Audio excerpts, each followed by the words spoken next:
Big things are happening in the Mideast once again. In Egypt, Mr. Morsi, the president there, has granted himself extra powers, basically making himself dictator over all of Egypt. Even though he's denying that, in essence, that's what these things have done. What he's granted himself is power to the level that the judicial system can't even question his decisions. And this has also brought people back out into the streets about a year and a half, nearly 2 years now, since the first Arab Spring riots in Egypt that toppled the former president, Hosni Mubarak, and now led to what people thought would be a breath of democracy within Egypt. They had elections. They elected Mohammed Morsi, who is associated with the Islamic Brotherhood, fundamentalist group within Egypt.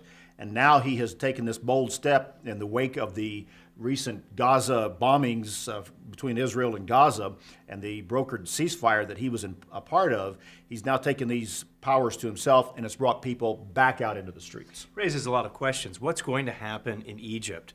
Will it become an Islamic state? Could it become another Iran?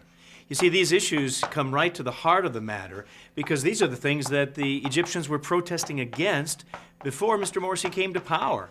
So how exactly is it going to turn out, and why should we keep our eye on what's happening in Egypt? The reason we should be keeping our eye on Egypt is because, of course, it is part of a volatile region. Egypt, Israel, Lebanon, Jordan, and Syria, all of the Middle East and other countries play significant roles in future Bible prophecy.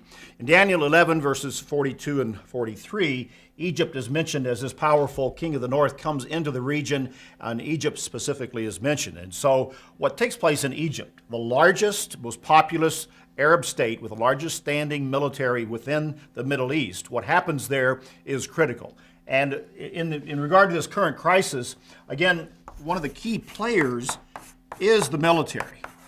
And what they will do, whether they will support Mr. Morsi, whether they will fall on the side of the man in the street, the population, the public of Egypt, which they are sworn by duty to protect, exactly what they will do is really the critical step here because since the early 1950s, the military really has been the major power within Egypt. So you need to watch what's taking place with the military in this most important and critical nation of Egypt in the Middle East. Especially when you think of it in terms of Bible prophecy. Remember, the Bible talks about Arab coalitions. How will that come about? Let's keep our eye on what's happening in Egypt and how it may begin to fulfill some of those prophecies that you find in your Bible. That's BT Daily. Join us next time.